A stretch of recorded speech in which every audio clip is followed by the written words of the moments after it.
Yeah, I mean, you expect me to believe that you had the Angels last night, Beaver? I did, you piece of shit. You skipped the live show to go do whatever it is that you do. I don't ask. I seeked help. That's what I did. He said I believe it sought help. No. Dude, lately's been so bad, but honestly, I had like an epiphany last night, and it's like, AJ, stick sharp, buddy. Stay sharp. Stay sharp. Stay sharp. It will pay off in the long run. And people don't understand that I was born in the red, molded by the red. People don't understand that. So I can't believe I didn't put your stupid same game parlay on the VIP ticket, and that would have cashed. Did Braxton Garrett have over 4.5 Ks? He had 11. Ooh, nice. Yeah. And the Rockies' first 5 looking good. All right, we're off to a good start. All right, 3:59, one more minute, ladies and gentlemen. The Padres just cannot play against the fucking Rockies. It is so crazy. Well, they can't play against the Rockies and they can't play against a lefty. So combine the two, and it's like. Well, even like just before this, before the Rockies had a lead, the Padres had 2 on, 1 out. Yeah, obviously into it. Yeah, so. Dude, I can't believe Anibal Sanchez is pitching tonight. I know. He hasn't made a start since Vietnam. Like 2 years, right? It's been 2 full years since he started the game. Crazy. All right, it's 4:00. Welcome back, everyone. Is Toast 7 feet tall, or is that just a weird camera angle? He is tall, but he's not 7 feet. He's a tall man. What are you, 6'4", 6'3", Toast? Yeah, about 6'4". Nice, yeah. So not 7 feet. He's a big guy, though. I'm like 5'2". Beaver is 4'9". You can't tell from his on-camera persona. His on-camera character is 7.5 feet tall, but he's actually. Well, I keep a box under my feet, and I put my feet on those, so I seem like I'm sitting tall. The Prop Beaver has to sit on a textbook to drive a car. Yeah, it's crazy, honestly. And it seems we like wonder why the car's always fucked up. Yeah, one textbook never does the job.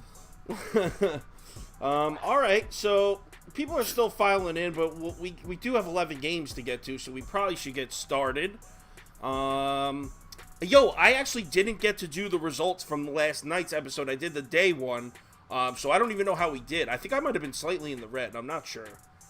Yeah, it's going to be pretty close with the parlays and stuff like that. I would say that we're anywhere between minus 0.5 and plus 0.5. It's got to be really close in there. Yeah. You know what? After we get done, I'll do it just so we know. I'll just do it real quick. I won't make a whole video. I'll just calculate it real quick for us. Okay. Anyway, welcome everybody. Thanks, as always, for joining. We're running through all 11 games, and yes, I have a plus 1464 parlay to deal out at the end. This cannot miss. Nah, it'll definitely miss, but I like it. I do like it. First game, Cincinnati Reds at the New York Yankees. Third game of this series, and first 2 have been surprisingly entertaining. Yeah. Prop Beaver, kick us off. All right, so I was kind of looking for an angle to back the Reds here, and I was looking at some Nestor Cortez numbers. He hasn't been quite as invincible as of late, but he is really good at home. Even during the slump, he's been pretty phenomenal at home. And then I went ahead and I looked at the Reds, and the Reds were smashing lefties. But you look over their last 5 starts against left-handed pitchers, and 4 of those games have only scored 1 earned run. So I don't know if I could back the Reds there. But on the other side, I'm a Luis Castillo believer. I actually like this kid a lot. He's looked excellent over his last 3 starts. And his best spots on the road against a right-handed batter. Right-handed batters. He's going to be seeing 7 of those tonight. Number that really sticks out to me is that 20.5 hard hit percentage in those spots. And that's important when you're playing a team like the Yankees. So I'm not going to pick a side here, even though my heart says bet the Reds. But I'm not going to be a psycho. I'm already down 50 units. I don't need to be down anymore. I'm just going to go with the first 5 under 4.5 at minus 136. And I'm going to put 0.75 units on that. Is that minus 136, you said? Yeah. I think both pitchers can keep the other offenses in check through the first 5. I can't say I didn't glance at that first 5 under myself. Yeah. Toast, you want to go second for us? Yeah, so I actually I didn't really want to bet super big against Castillo and whatnot, just the way that this series has been played.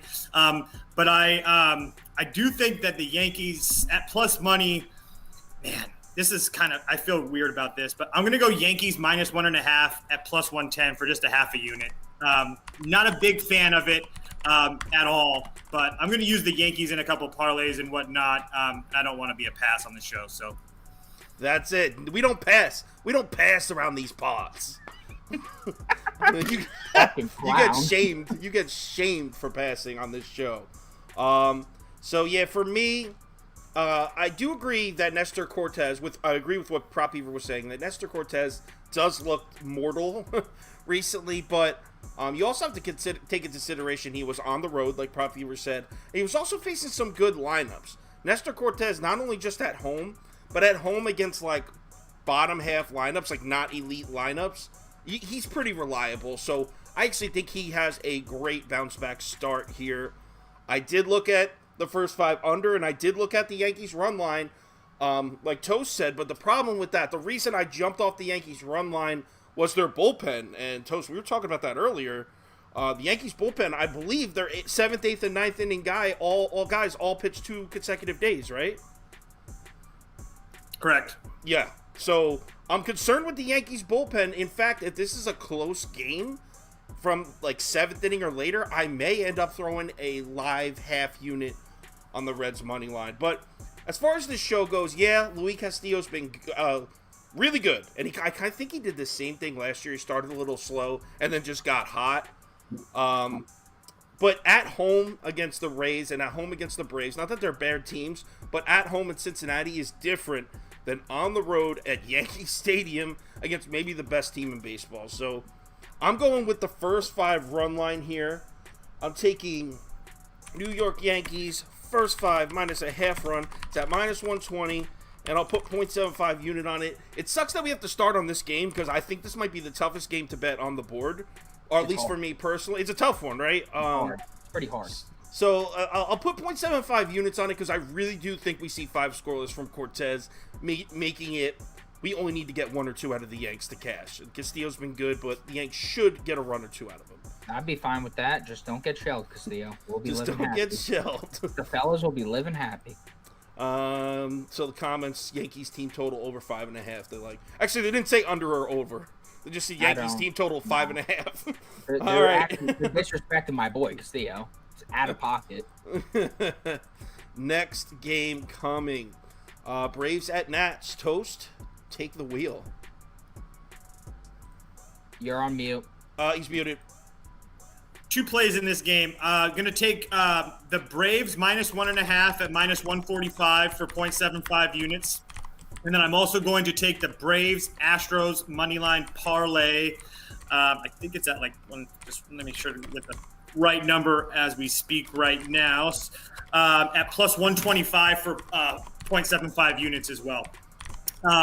Anibal Sanchez, I'm going to let Beaver take all the good numbers and stuff like that, but this guy shouldn't be pitching in Major League Baseball. The only reason he is because Washington doesn't have anybody else to come off and pitch. And the Braves coming off a series with the Mets that they kind of got embarrassed in a way. So I think they bounce back in a great fashion today. Yeah, I agree with you. I'll go second. So Kyle Wright against Washington, already I like that. I like anyone against Washington, to be honest. The Nats are pitching as we were talking about earlier. Oh, I think that was before we went live, actually. Nats are pitching Anibal Sanchez, and for those of you that don't remember this guy, he's like a 17, 18-year veteran. He hasn't pitched in 2 years. He's 38 years old, has not thrown a major league pitch since 2020. Oh, and by the way, if you're wondering, like, oh, was he a beast in 2020? Do you want to hear his numbers? 2 years ago, the last time he pitched? In that season, he had a 6.62 ERA and a 166 WHIP. So, not only is he not pitched in 2 years, but 2 years ago, when he did pitch, he sucked. I mean, I don't really see this guy. Now, I'm not the type of person who doesn't believe someone could come back and, like, have a really emotional night and just overperform. I've seen it before, but I'm not seeing it from this guy. Add on the fact that the Braves are third in Major League Baseball in OPS against right-handed pitching over the last 2-3 weeks too. I really think the Braves are just going to tear this dude Sanchez a new bodily orifice. It could get bad. Not to mention the Braves have a little bit of a chip on their shoulder. They're coming against a series against the Mets that they really did not want to lose. Mets took 2 out of 3. So all that, I'm not even betting the Braves. Ready for my bets? All right, so I got two in this game. First bet, a Yurfie at -130. Give me a half unit on the Yurfie, and then a Yursi at -110. Give me a half unit on that. So in this game, I got a half unit on a Yurfie and a half unit on a Yursi. I think both are going to be the Braves, but instead of just picking the Braves to score a run, I stuck with it just in case. I love it. What? Beaver doesn't even know what a Yursi is. Stop that shit, bro. Stop. I'm not even gonna entertain that fucking thought. I'm going double cheeked up on a Tuesday night with a parlay here. So I'm going with Toronto money line, Atlanta money line at -122. I'm putting 0.75 unit. Well, I'll put a full unit on that. Fuck it. And then I'll do Toronto -1.5 and Atlanta -1.5 at +157, and I'll put 0.5 on that. Yo, what? You're a man. What is that second parlay at? +157? Yeah. I mean, it's just like, dude, Anibal fucking Sanchez. I learned my lesson pretty hard yesterday betting against betting on the Nationals. This team's just fucking pathetic. There's really no ifs, ands, or buts about it. They're literally pathetic. And dude, Kyle Wright on the road against left-handed batters. He's gonna be seeing 6 of them tonight. The dude's lights out, like absolutely lights out. Anibal Sanchez. I don't care if this is like the single biggest night of his entire life. He's probably gonna get shelled here. He hasn't fucking pitched since the Reagan era. I'm good off this. Give me that. Give me that. To answer the question, Yurfie, yes to a run scored in the first inning. Yursi, yes to a run scored in the second inning. So basically, I'm betting 2 bets. One, there will be at least one run scored in the first inning by either team. The second bet is there will be at least 1 run scored by either team in the second inning. That's what my 2 bets mean. All right, next game coming, because that one, I honestly think it should be like -280. The fact that Braves only -240, I don't think there's a chance in hell they lose. I will probably use them in a parlay or 2 later. Yeah. Next up, KC at Toronto in a really weird game.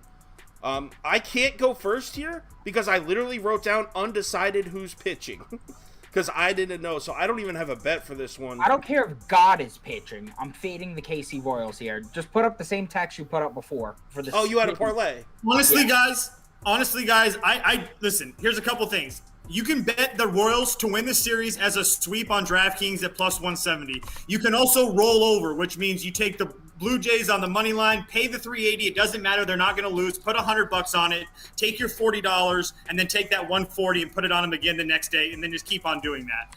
But for me on the show, Toronto -1.5, -190 for a full unit. It's free money, guys. It is free money. Yeah, yeah. I mean, you know what? Just so my thing isn't blank, I'll. It's a 4-game series. Yeah. +270. Nah, you know what? I'm leaving. No, I can't do pass. I'm just gonna take the same bet as Toast for a full unit. This should be a freaking blowout. And it's Kevin Gausman pitching for Toronto, right? We know that. Yeah. Yes. Yeah. In that case, what the hell? Like, what the hell? let's cruise on to a more interesting game, which is, oh my God, this series is going to give me a stroke. Boston at Tampa, bro. I'll go first. I have taken Boston. If you watch this show, you know I've taken Boston 3 straight days, and they have fisted me in all 3. Yeah, I wanted the visual because it's that painful and bad. Now, in this matchup, you want to say what you want about Drew Rasmussen on the road, but at home in Tampa Bay, the dude's actually solid as hell. Always seems to show up. Do you want to know what Rasmussen's numbers at home are in the 6 starts he has at home this season, he's 3-0 with a 1.65 ERA. I mean, it's really tough to fade those kind of numbers, especially Boston. They put up 3 total runs in the last 2 games against Tampa Bay. So those numbers are enough for me to back a Tampa Bay first 5 play. So my first bet, I have 2 on this game. My first bet is Tampa Bay first 5 minus 0.5. I believe it's at plus money too. Plus 105, yes it is. Plus 105, and I'll throw a halfie on that. My second bet, excuse me. So this is kind of just like a regression bet for me. In the first game of the series, they put up 15 runs, these 2 teams. In games 2 and game 3, they put up a combined 10 runs in both of them. It was 4-1, then 3-2. So the result of those 2 low-scoring games has dropped this number all the way down to 7.5. I'm just going to take the over at 7.5. I think regression comes back and they get over that number. So you can get 7 at minus 120 on DraftKings if you want it. Well, hold on. Let's see what the. I always go with the consensus because you never know. Oh, okay. All right. Yeah, so it's over 7.5 at minus 110 is the consensus. I'll put a half. I'll put a 7.75 on that. So those are my bets for this game. I have deboarded the Boston Red Sox train. I'm not sure I'll be reboarding that anytime soon because this has been a sickening few days, and I've actually been cashing the last few days. It's not like I'm cold. I'm just cold with this stupid ass team. I'm not betting the Red Sox here. So those are my bets. Toast, why don't you go second? Let Beaver clean it up.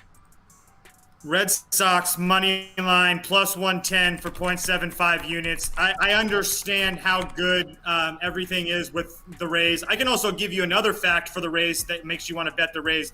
Last 16 games in Tampa Bay, Boston, 4-12. I don't care. I think Boston came out of that series. Yankees a little strugglish.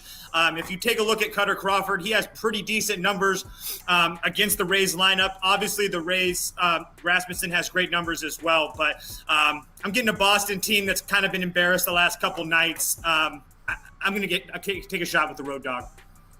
Yeah, it seems like the comments are on your side here, Toast. There's a few of them here that are all saying Boston money line. So it looks like the crowd is with you. All right, you guys are talking Tampa about. just seems, and also the number seems off to me a little bit.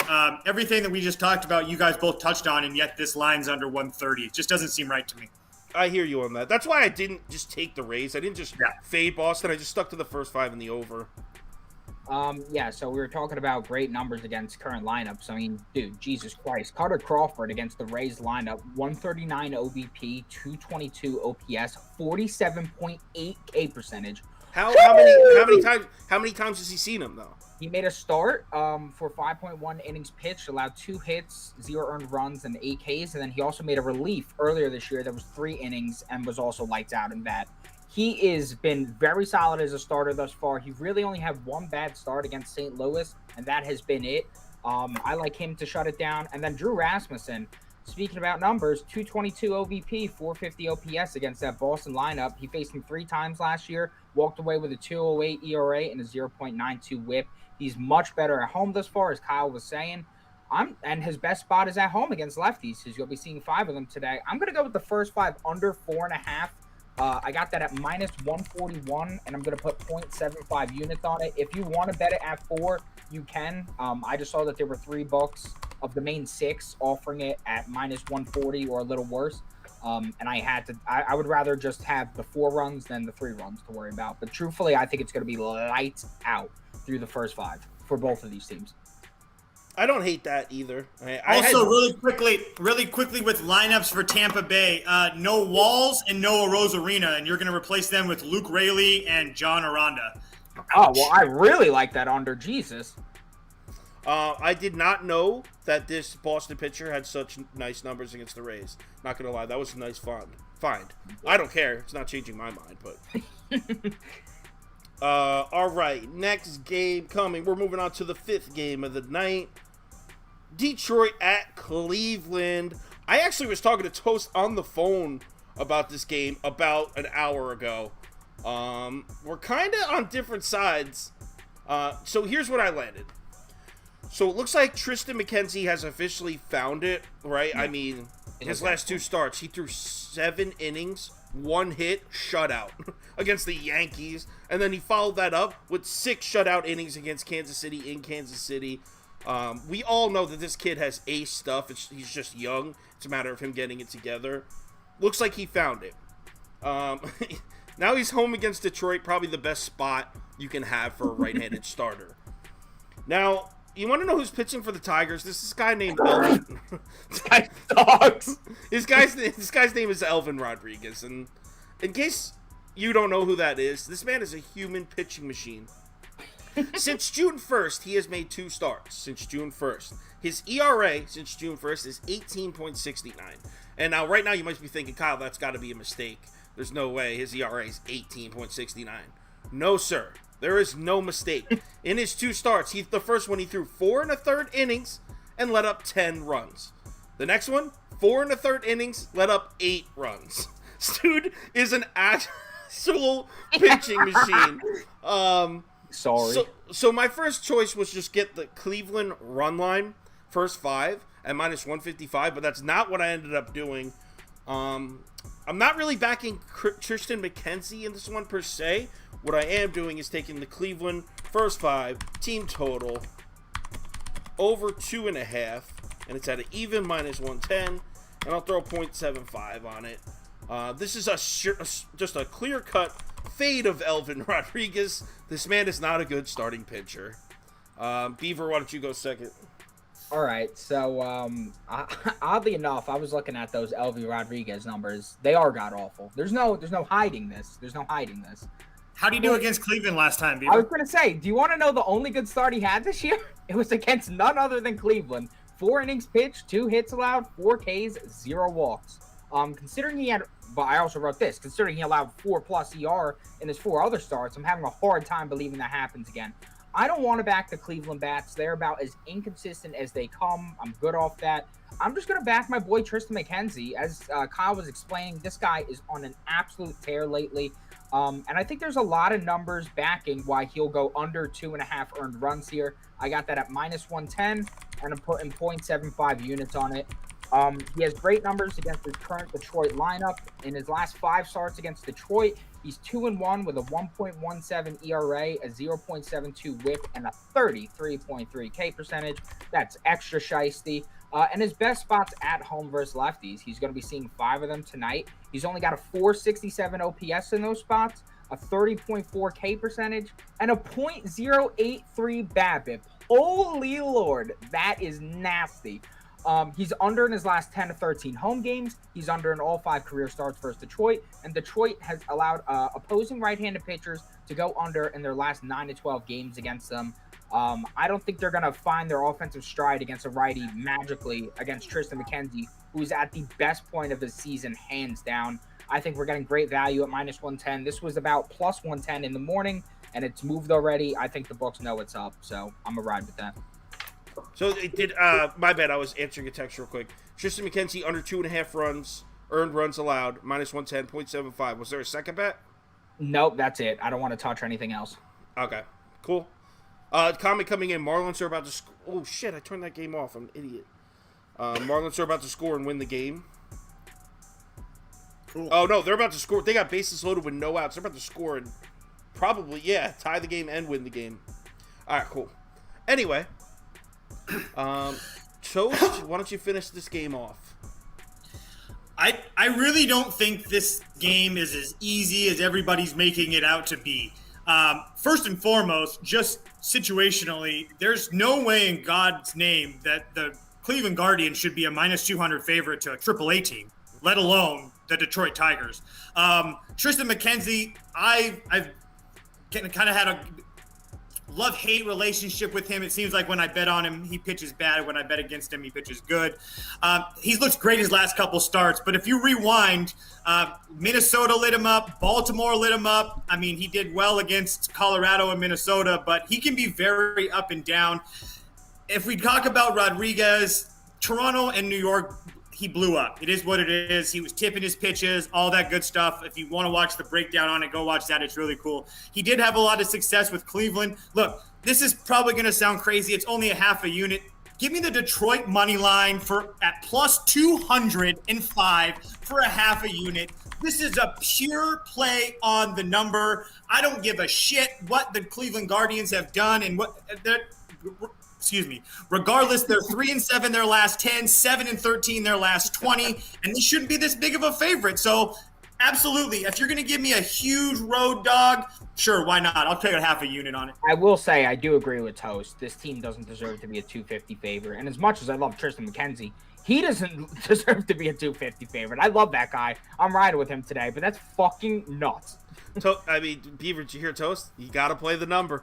You gotta play the number. No, I'm not gonna play the number. I'm not gonna make fun of him in this case because I actually think I wasn't making fun of him. That's what he always says. He's like, I don't know. I gotta play the number. Gotta play the number, bro. No, I'm just kidding. Gotta play the number.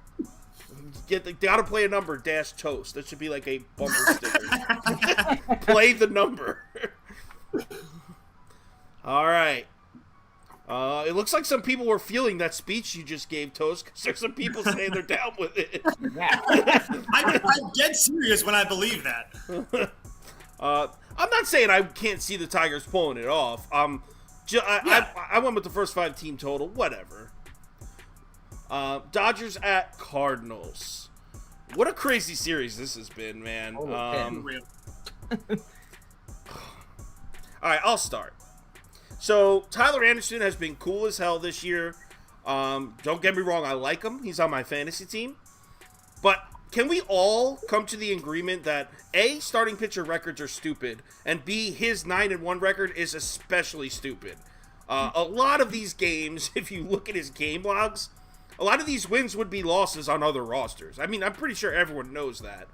I say that to just get to the point that I think Tyler Anderson is slightly overvalued, and I think he may even be more overvalued on the road against a team who can hit lefties like the Cardinals can. Yeah, the numbers don't really show it of late. The recent numbers don't really show that the Cardinals hit lefties, but that's because of that crazy slump they went through. They're out of that slump. Scored 13 runs in the last 2 games against the Dodgers. They're hitting. We know that this team has been towards the top of the MLB in hitting lefties all season. I mean, remember the one episode where Toast rattled off the dude's OPS against lefties? It was like Goldschmidt. Who was the other guy? They both had like 1,200. Arenado, right. Arenado, yeah. They had like 1,200 and 1,100 OPSs against lefties. It reminds me of a young, healthy David Wright. I mean, just ripping lefties apart. So I love that for a Cardinals bet. The X factor here is Dakota Hudson, and the big question comes down, which Dakota Hudson is going to show up? Honestly, the good, the bad, or the disgusting? I mean, look at Dakota Hudson's last start right here. Against the Phillies, he threw 6 shutout innings, only allowed 2 hits. This dude is, like, potentially is a shutdown starter. I mean, the start before that, he got the home start. He got the start before that. He got lit up. The last home start before that, he got touched up by the Marlins. So, which Dakota Hudson are we going to see? The reason it's so important, because I think if the good Dakota Hudson shows up, and it's possible, they're at home. If the good Dakota Hudson shows up, I don't think there's any reason to not bet the Cardinals here at this plus money price, because yeah, the Dodgers bullpen is good. You know who's right next to them in almost every single number is the bullpen? The Cardinals. Cardinals bullpen is also good. The Dodgers bats can hit as good as anyone in the league. You know who's right next to them, especially against lefties? The Cardinals. So if Dakota Hudson can match Tyler Anderson today, I think the Cardinals win, and I think we're getting him at a great price. So I'm fading the Dodgers. I'm taking St. Louis to go up 2-1 in this series. Toast, is this a 4-game series, or is this the end of this one? It's got to be the end. It's Thursday. It's got to be the end. It's Thursday. Yeah, I was going to say, yeah, because the Dodgers come back home to L.A. tomorrow. Okay, so I'm taking the Cardinals money line at plus 135 for 0.75. Beaver, you go second. All right. So I have 2 bets in this game. First off, I'm going to start with I am with you, brother. I'm taking that St. Louis money line at the plus 135. I'm only going to put a half unit on it. here's what it comes down to. Tyler Anderson has been regressing. We've all seen it lately. And look at his last 3 road starts: 7.07 ERA, 9.77 OPS, a 42.3 hard hit percentage. Brother, get it together. That is concerning as all fuck. And in that game, he literally only has a 1.6 K to BB ratio. That is fucking pathetic. I'm just not seeing it. On the road versus right-handed bats is his worst spot. Last 6 lefties to visit Busch, 157 whip, 736 ERA. I think that man gets cooked today. And then if we're talking about a bullpen advantage, I also think that the Cardinals have a bullpen advantage. Yes, they got a little shook up last night. I'm not going to sit here and lie to you. They didn't look great last night. But if these Cardinals have any balls, they come out here today and say, we're putting our foot down. We're winning a goddamn series. Give me the Cardinals money line at that half unit. And then give me the Cardinals first 5 team total over 1.5 minus 145. And I'm putting a full unit on that bad boy. Whoa, a full unit on this first 5 team total over. Dude, the last 3 games, it seems like they've exploded out of the shell that they were in. They look like a... I get the numbers you gave, but let's not pretend Tyler Anderson's a scrub. Like, if you want to make it, it's 1.5 runs. It's 2.5. I'm putting it at a half unit. It's 1.5 runs. Dude, I hope it happens. I hope you hit. I'm on the Cardinals. That's a little risky. I'm minus 145. But Toast, do you want to make it 3 for 3 with Cardinals money line bets here? Correct. Cardinals money line for a half a unit. I'm actually going to play 3 bets in this game. See? Okay, I'm not that crazy. Cardinals team total over 3.5 at 135 for 0.75 units. And then, actually, I don't want to make you type anymore. But just so everybody knows, I'm going to play the over as well. But I'm not going to make you type anymore. What's the over? Just going back, over 9 minus 120 for a half a unit. Just going back to like what you said, the Cardinals versus left-handed pitching, especially at home, Arenado 875 OPS, it goes up to 960 when he's at home versus left-handed pitching. Brendan Donovan 913 home OPS, Paul Goldschmidt 1.148 home OPS. Even the guys at the bottom of the lineup like Old Man Pujols and Nootbaar over 810, and then even Juan Yepes at 759. I mean, so up and down the lineup, they got guys that should be able to put runs on the board. So, and then obviously, like I said, Tyler Anderson. His numbers aren't horrible, but if you look at his StatCast numbers, they are pretty horrible. So, yeah, I'm all over the Cardinals with you today. I think we're going to see some runs today. The team total's really at 3.5? That's fucking crazy. It's disrespectful. It is disrespectful. Those bets are back. I'm not going to steal your bet on the show, but I'm going to tell you on the privacy of my home. I had to look at it twice to make sure I was looking at it right. I don't know how accurate this guy is. You know what? Let me check. The guy's saying the Blue Jays are now minus 500 favorites. Who the fuck is pitching? Oh, no, he must have been a typo. It's about minus 400. Wow. Yeah, makes sense. It should be about 500. I'll tell everybody this. I'll tell you guys this. I told these 2 on the phone. Oh, yeah. I told these 2 on the phone. I honestly, in my heart of hearts, believe that the Royals would have a better chance if they took their whole AAA team and sent them up to Toronto than have them play half this team and half the guys that can play, just as far as chemistry reasons and whatnot. Like, and I truly believe that. Yeah, this is definitely not a spot to go sharpen with the Royals, that's for sure. All right, next game. Dude, honestly, I'm Sharpie McSharpington. Stop calling yourself Sharpie McSharpington. I don't know if you... I don't know if you're thinking that's like the guys, the crowd's like, that's dope. It's not dope, right? I live on the edge. I live on the fucking edge. Sharpie McSharpington. All right, next game, White Sox at Twins. I'll start here. This is an easy one. I mean, I wouldn't bet Johnny Cueto in a single-A exhibition game. Like, I would never bet this man to win a baseball game. Johnny Cueto represents all that is, like, unreliable in this world. Johnny Cueto's spirit animal is a pile of shit. Okay? I will never put a single one of my hard-earned dollars on Johnny freaking Cueto. I'll fade Johnny Cueto till the death to the day I drop. So I will take the Twins first 5 minus 0.5 and minus 120. I think it is, right? Yeah, minus 120. I'm putting a full unit on it because Johnny Cueto is garbage. Toast, why don't you go second? I actually think I actually like the over 8.5 at minus 115 for 0.75 units. Johnny Cueto is for much as you hate him, he hasn't looked horrible, but the Angels did get 3 runs on him. And looks like, but he pitched well against Houston and decent against Toronto. But the Twins with right-handers against right-handed pitching at home are pretty good. I'll let Beaver have all those numbers. But I also think that the Twins, after winning yesterday, they only scored 1 run through 8 innings. They're just too good of a team hitting-wise to have that stay up. So Beaver, tell them about the movement too, because I didn't really look into that, but I'm pretty sure you like the line movement as well, right? Yeah. So just a little spoiler, guys. I'm also betting this. I'm in between 0.5 and 0.75. I didn't have much time to cap this game. I had a busy day today. The Beaver was out on the town.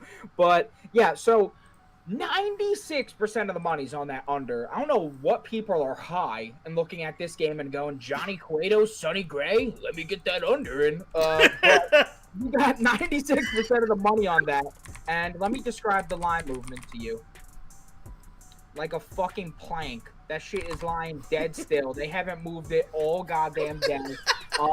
Honestly, you know what? Fuck it. Put 0.75 units on it. Sharpie McSharpington is here again. Put 0.75 units on it. Sonny Gray versus the White Sox lineup doesn't have good numbers. Wait, what bet you want? What bet you want? Same thing as Toast. They same as mine. To the T. At home versus right-handed batting is his worst spot. And if you look at his last 3 starts, last 3 or 4, I'm just not impressed. Sonny Gray started the season off not allowing more than 2 earned runs, and I think I want to go and say 8 or 9 starts. All of a sudden, his last 3 or 4 he has, that's not exactly good news to me. And then over those last 4 starts, he only has a 35.8 ground ball percentage. So when people are hitting it, they're getting it in the air. The wind's going to be flowing out in Minnesota today. I'm not exactly liking the spot. Honestly, I like the spot for Johnny Cueto better, who's been a beast on the road this year. But, let me preface, he had just faced them at home. He allowed 5 hits, and what's really concerning to me is the 5 walks. He only allowed 2 earned runs in that. I feel like regression's going to hit him in the face. So I'm just going to fade the public there. I'm going to go with that over. I think it's a smart play. All right. Oh, and the bullpen stink, both of them. Minnesota had a good bullpen. I don't know what is happening to It's not them. going to matter. Twins are going to be up 6 by the end of the 5th inning. Dude, I hope the Twins 4-9. Next game. Let's get off this Johnny Cueto mess. I feel like I'm capping AAA.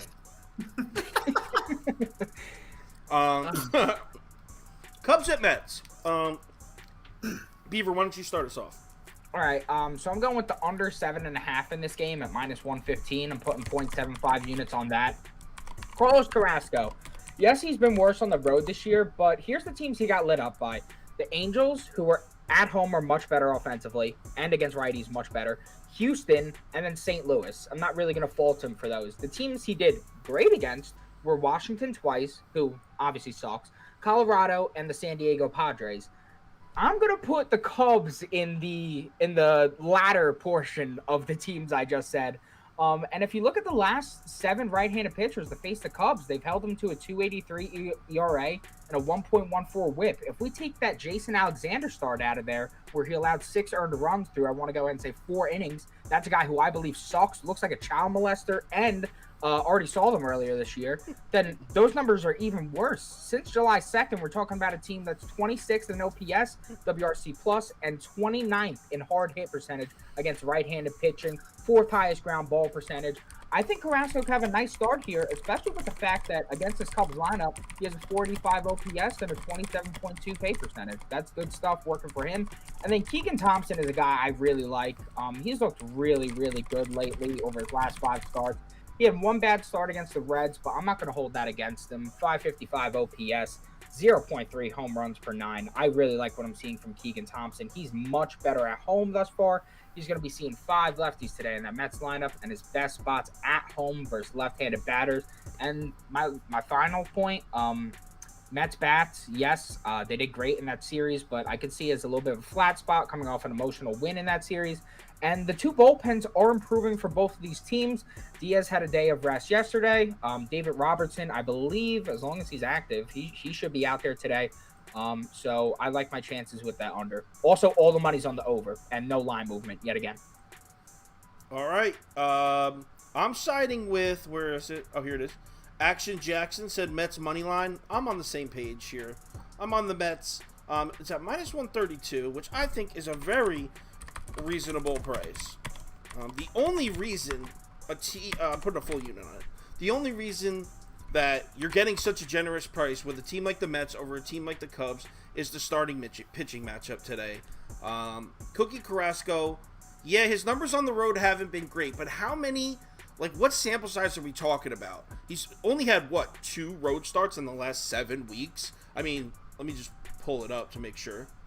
But when I was looking at it earlier, I was like, wow, we're basing a lot of this, like, dude hasn't really pitched much on the road. Yeah, so he had June 22nd, June 11th, and June 6th. So 3 times since May 21st. Yeah, so he's been shaking. And by the way, at San Diego, he pitched great on the road. So I feel like we're basing a lot of these Carlos Carrasco can't pitch on the road takes off of a few bad starts. And he hasn't pitched on the road that much. So I'm willing to give him a slide and say, like, okay, I think he can have a good start. Now, I do have to concede that Keegan Thompson has been very good at Wrigley Field. No way to debate that. I think he has a 2.11 ERA at Wrigley. Like, he's been a completely different pitcher at home than he has been on the road. But I think the Mets take some of that momentum from that Atlanta series and bring it right into Wrigley Field here. And basically, this is just a pure fade of the Cubs lineup. Ready for their last 7 games? 1 run, 2 runs, 9 runs. They did score 9 once, but they lost. 2 runs, 3 runs, 3 runs, 2 runs. I mean, this team the Cubs looked like they were crawling out of the slump and got hot for like a week and a half, 2 weeks. Those days are gone. They're ice cold again. I'm fading this porous, horrid Cubs lineup. Give me the Mets money line for a full unit. I'm on the exact same page as you saw. Mets money line minus 130 or 32, whatever it is, for a full unit. I'm not going to go through all the numbers because you guys did a pretty good job about it. I'm just going to go situationally. Everybody's talking about the Mets coming off that series with Atlanta, but I actually think this is, like you alluded to, Carlos Carrasco isn't as bad as it looks on the road, and I think that this team is playing with a little bit more of a confidence now because I don't think that maybe last year's or the last few years this Mets team might pack it in before the All-Star break. Let me tell you right now, Buck will not be having that shit at all. So they're going to want to come into this All-Star break playing well. Not to mention the bullpen, the starting pitching, yeah, there's a small advantage there for the Cubs. I can't deny that. But the bullpens and the bats, it's not even really close. So too cheap of a number for a road team that's going to get all 9 at bats for me. Also, I want to add that I like the under with Beaver too. I'm not putting it as one of my picks, but I'll tell you on that. I was feeling that pick with these 2 lineups. I mean, I actually think the Mets are kind of. I think the Mets lineup is about to wake up, but the Cubs, man, you gotta like spending the under. And it's not very good weather in Wrigley right now. 60, 70 degrees with the wind blowing in about 10 miles an hour from center. Ah, really? Gotta like that. Yep. Cubs 2-6-2 to the under in their last 10 games. Mets. Where's the Mets? Oh, actually 5-4-1 to the over. But yeah, still, I like it. But all also, those Mets numbers are kind of low sometimes because of the starting pitching. I know, right. There's a lot of 7.5s going around in Mets games. Okay, so Scoop joining us in the comments. For those of you who don't know Scoop, he's going to be do the Premier League soccer picks for the VIP. So I know most of you watching are probably Gunners. Yeah, I know most of you watching probably have the app and are on the VIP list, so you'll get to know this guy. He's doing the August 5th, the season starts. So on the Sauce Network app, you'll start seeing the Premier League picks along with everything else, and then we're almost at football, baby. We're almost there. I can't wait. I know. Someone says that Toast should create an alter ego called French Toast, where he caps soccer and tennis with a French accent. That would be money. I don't know if Toast can do a French accent. He's not much. Toast is not much of like a performer. No, like he gives you the numbers. I don't think Toast can do an accent. I'm not trying to be mean. I don't think. Just to give you guys an example, like all those parlays and stuff, all those names are Sauce and Beaver. I can't do that. Awesome. I'm not creative like that at all. That Toast AL East Powerhouse parlay was the best you got from me ever. I love naming a parlay. It's so fun. Yeah. Okay. Anywho, let's get back to the task on hand and capping these baseball games. We're down to only 3 games left here. This one we got Mariners at Texas Rangers, which is kind of an interesting one because you have obviously the red hot Seattle Mariners, and I guess I'll just go first. I'm sure anyone who knows me knows who I'm betting though. Obviously, I'm going with Seattle on the money line. It's at plus 106. I'll put a full unit on it, I guess. The Mariners are 17-3 in their last 20 games, man. I mean, at what point do we just keep blindly betting them until they lose? Like, that point is now. I'm just going to bet them until they lose, and you're going to give them to me at plus money because they're playing Martin Perez? Do you want to know? Here, let's go to the Mariners real quick. This is like 2 seconds. I'm going to show you something. Here's the Mariners' schedule. They've won 9 straight baseball games. You want to know some of the starters they've beaten in those 9? Oh, my bad. They've won 10 straight. Wait, 2, 4, 6, 8, 10. 10 straight. 3? Yeah, 10 straight. 10 straight. 17-3 their last 20. 10 straight wins. You want to know some of the starters they've beaten? Frankie Montas, Manaya, Clevenger, Manoah from Toronto, and John Gray, who's been good. So it's not like they're beating scrub pitchers and, oh no, here goes, they have to face an ace. They've been beating aces. This team's beating everybody.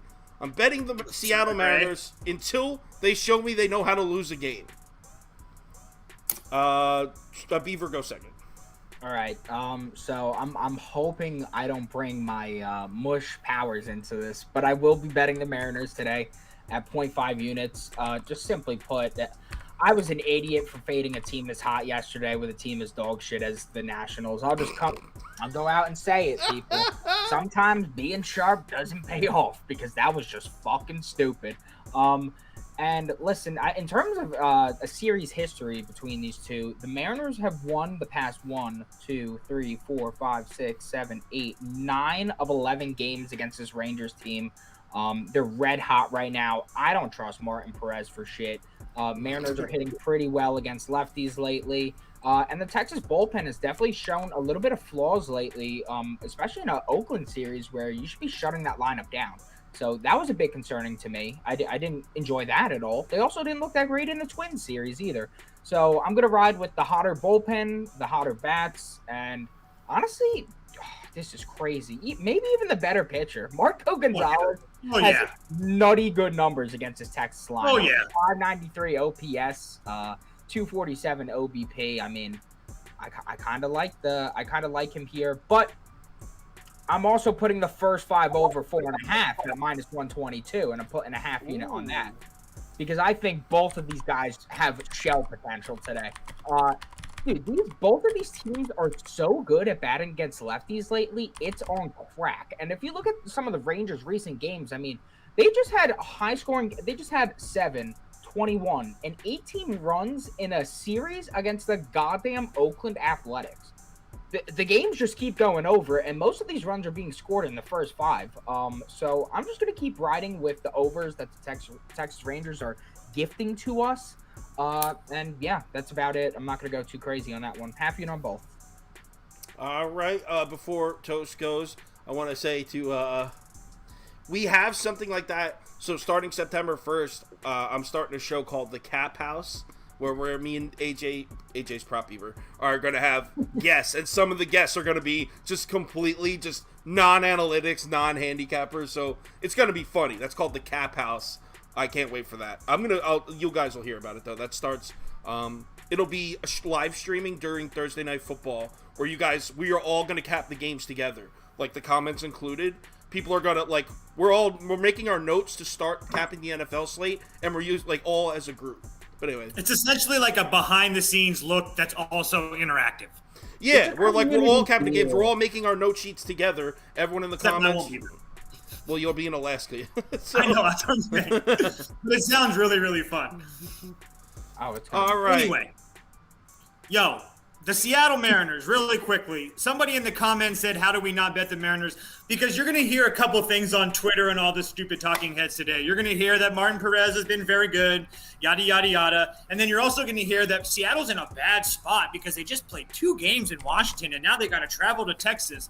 But what they're not going to tell you is, yo, the Winkers, the Suarez, the Julios, they've all had multiple days off over the last week because they've all been suspended. So this idea that they're all going to be tired and they're in a bad spot is essentially a fallacy.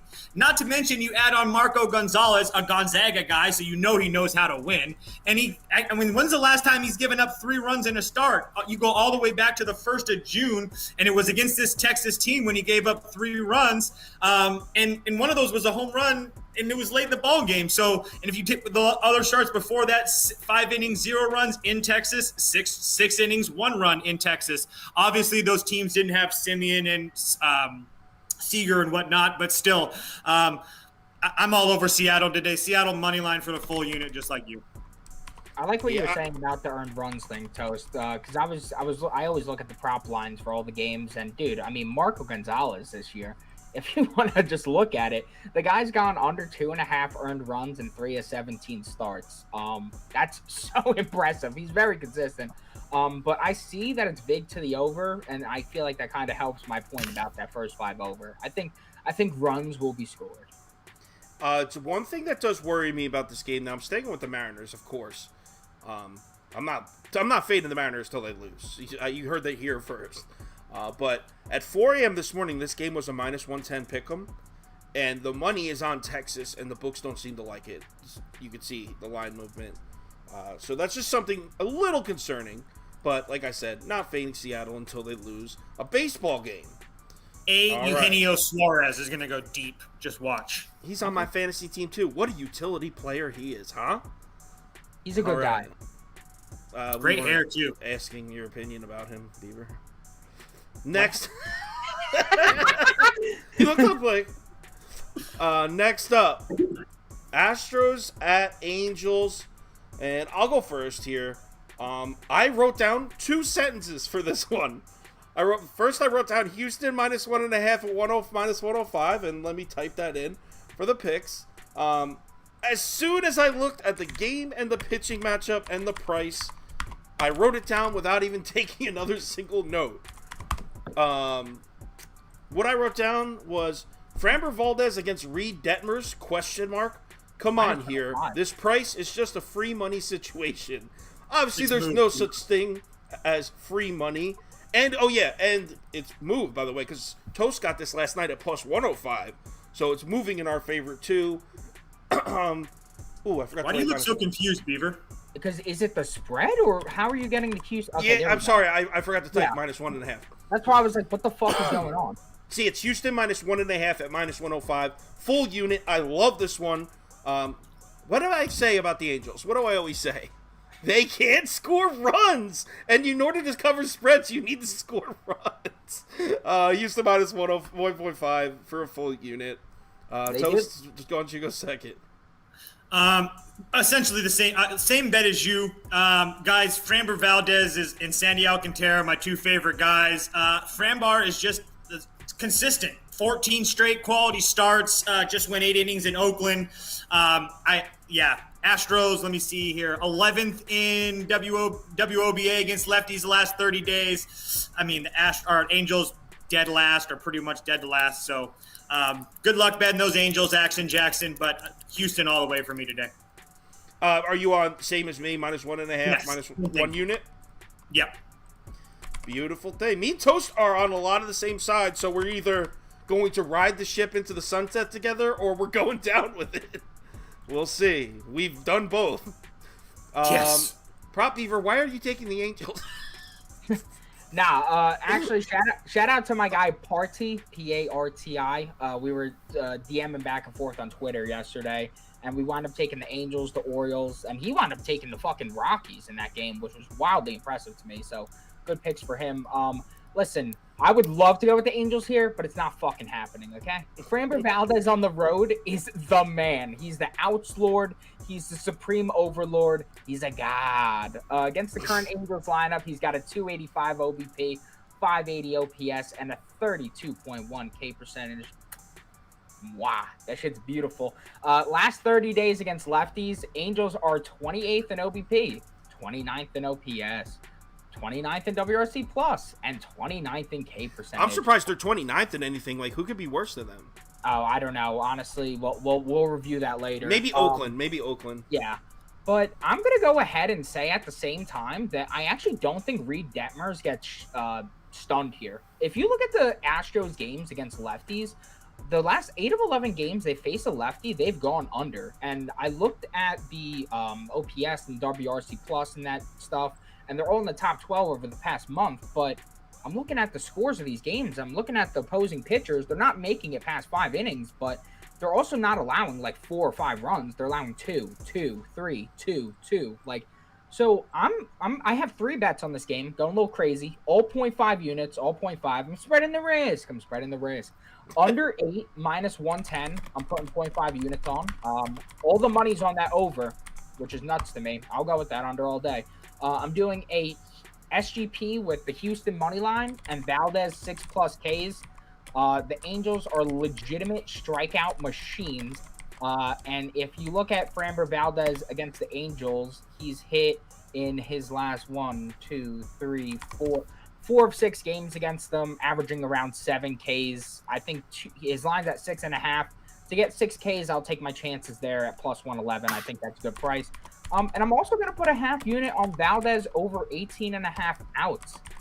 Valdez is so good at going late into games, especially as of late. I mean, this is a guy that has gone over 18.5 outs in his last 5 of 7 road starts, and in 4 straight road starts against this Angels squad, despite in one start giving up 4 and another start giving up 7. So they're just letting the guy pitch. They're letting him fucking just do whatever he wants out there. That's going to be coming in at plus 100. I like the value here. I think as long as 2 of these hits, I'll be chilling. 0.5 units. So a lot of faith being put in Framber Valdez from the I really Beaver like here. Framber Valdez. And That's like Toast idol. He loves Framber Valdez. He put me on. Absolutely.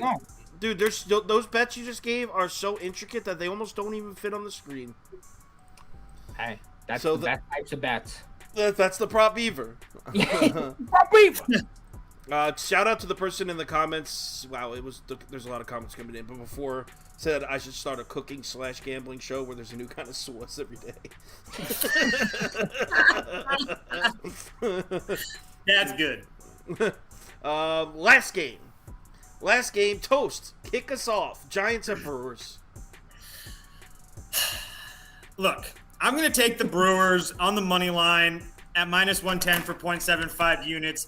I didn't love it as much as when I saw the bullpens. Hader, Williams, and Boxberger all worked the last 2 of the last 3 days, I think.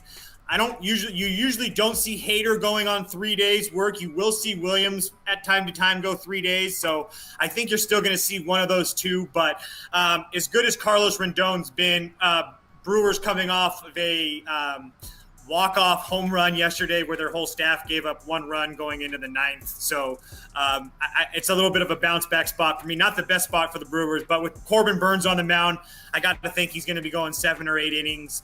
And with the way that the San Francisco bats have been playing, there's just no way I can get behind them. Agreed. I'll go last, though. Beaver, why don't you go? This is my favorite bet of the day. I don't think there's anything that's free money, but in my opinion, this is about as close as we're going to get.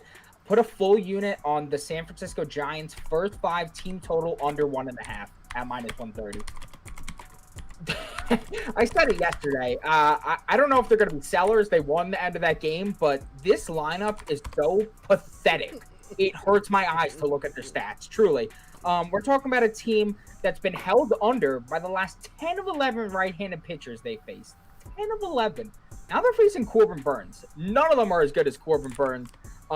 Against Corbin Burns, I mean, they've got a 161 OBP and a 340 OPS. Sheesh. Now let's go further into it. Corbin Burns, in his last 7 road starts, has gone under this line in all of them. And in his 3 starts versus San Francisco last year, allowed 2 runs, 10 hits, and just 3 walks through 19.2 innings pitched. Do you want to know how many runs they scored through the first 5 in those 3 games? 0. Zilch. Nada. And this lineup this year is far worse than the lineup last year. Let me just go ahead and say that. Since June, the Giants in the first 5 against right-handed pitching ranked 30th in OBP, slug, BABIP, WOBA, WRC+, and 28th in hard hit percentage. Not only has Burns been better on the road, but against left-handed batters, he's going to be seeing a good amount of those today. Our friends at Ballpark Pal have a nice decrease in runs for this game, 26% decrease in home runs, 8% decrease in runs. People. Let's not overthink this here. The Giants are silly sorry right now.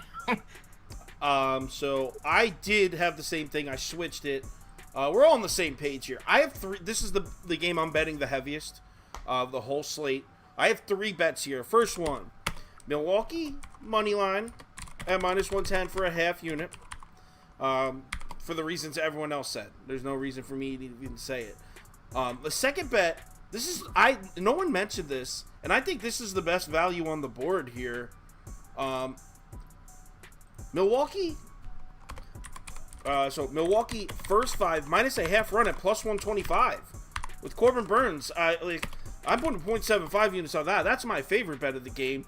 And then also, you throw me at half unit on. I was gonna say, just throw that bet on me. That first 5 for 0.5 for a half a unit. I want that too. At plus 125. That's crazy. I'm surprised with Corbin Burns. I'm surprised none of you guys said it. And then my Rendon is what bothered me. I don't trust the Brewers against left-handed pitching at all whatsoever. They've been terrible all year. I don't know. I just can't get behind that. Yeah, but you to get one. You need one to get one.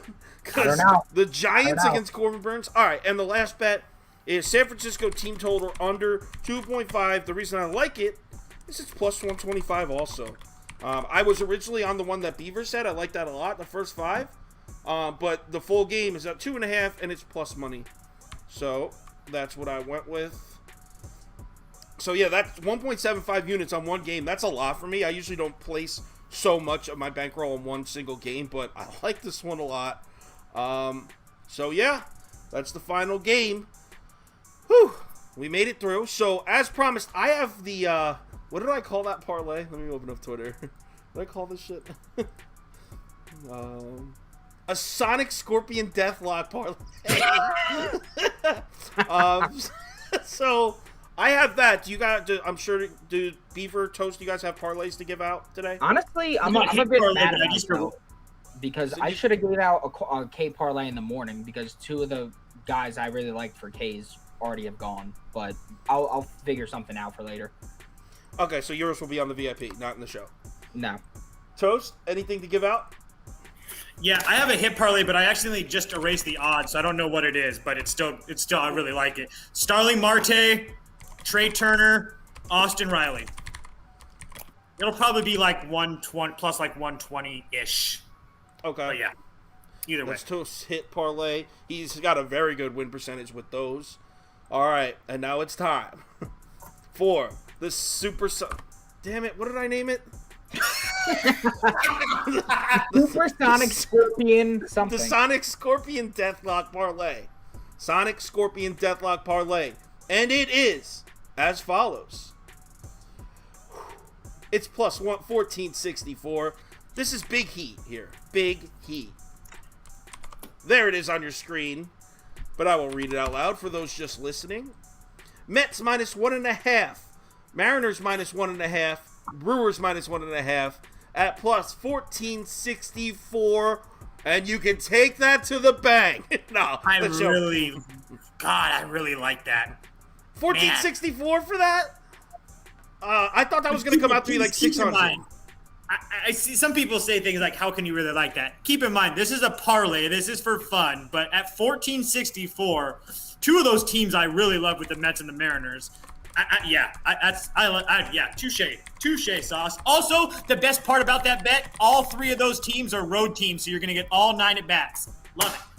Yeah, that was part of it. Of course, I really am hesitant to lay the 1.5 with the home team. But yeah, I was just messing around trying to find a good parlay for the show, and I found that one. That's when I send the tweet out.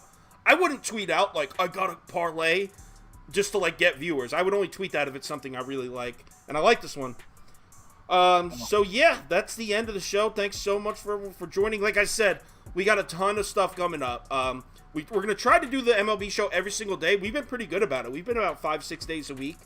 But coming up, we're going to do a live show for each NFL division for win totals. I'm doing each college conference has its own live show. We're just going to alternate, sprinkle it in there. And then, like I said, the 3 live shows, we're going live Thursday night, Saturday morning, and Sunday morning. All football season. So we're running on Saturday morning. We might have to start at 10 a.m. because I'm the type of dude that'll bet 50 college football games on a Saturday. Like, I lay out some bread on Saturdays. So this fall is going to be awesome. I'm so excited. Thank you guys so much for making it possible by watching. I can't thank you guys enough. We'll see you tomorrow. We got 15 games tomorrow night, right? There's no day games tomorrow. I didn't even look. No. But usually Friday is... Oh, just one day just game. Mets and Cubs. Just Mets and Cubs. So we'll post that in Discord. Yeah, we'll do same time tomorrow for 14 games. So we got another loaded episode tomorrow. Thanks again. Let's have a great night and make some money. Also, Rocky's up 4-2 with the bases loaded. I was just gonna say. Snell's at 5Ks. We need this motherfucker to get out of the game right now. He's at 96 pitches. We have under 5.5. Leave the game. We have under 5.5. Yeah, leave. Beaver, you are sick with these parts. Oh, nice. Our first 5's looking freaking great. I think I put a full unit on that too, if I'm not mistaken. Walking all right. Guy. Thanks, guys. We'll talk on Twitter. We'll talk on Twitter. Everyone have a good night. Peace. Yeah, that first 5 Rockies, I didn't.